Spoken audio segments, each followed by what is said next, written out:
What should never be said to the other spouse? Something, one or two things that should never be said to the other spouse.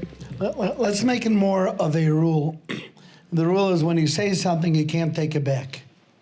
And that's the reality. The reality is when you say something in anger, you're not going to be able to take it back.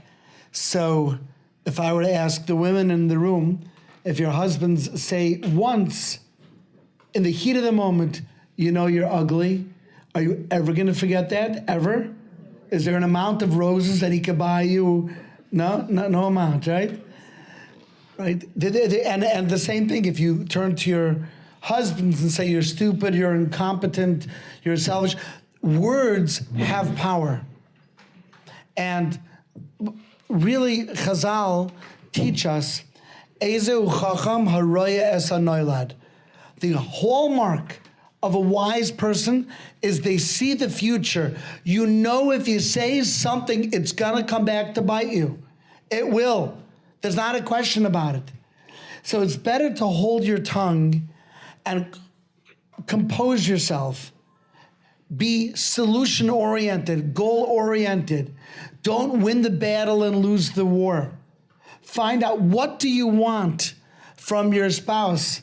Did they upset you? How are you going to present it to them so they don't do it again? So it's not just one or two things. You have to speak to your spouse like they are a very important person. They're not your maid, they're not your servant, they're not your dog. They are the most important person in your life. And the words that you say have weight. And among the things you never say is the word divorce.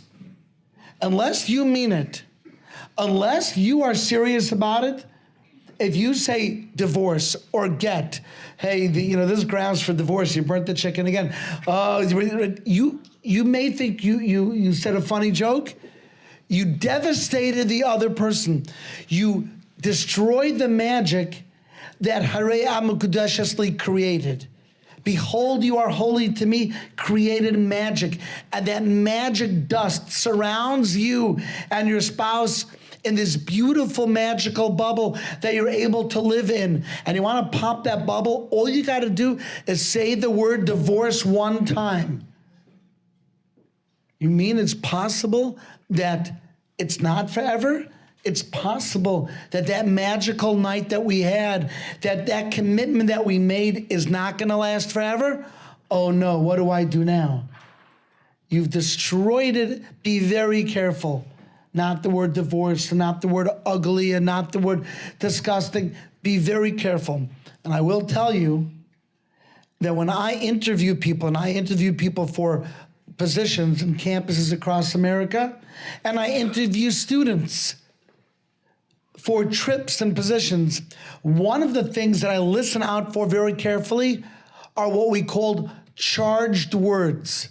Charged words means a word that was used when a different word could have been used.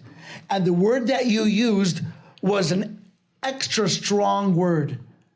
And to me, a charged word is a big fat red flag.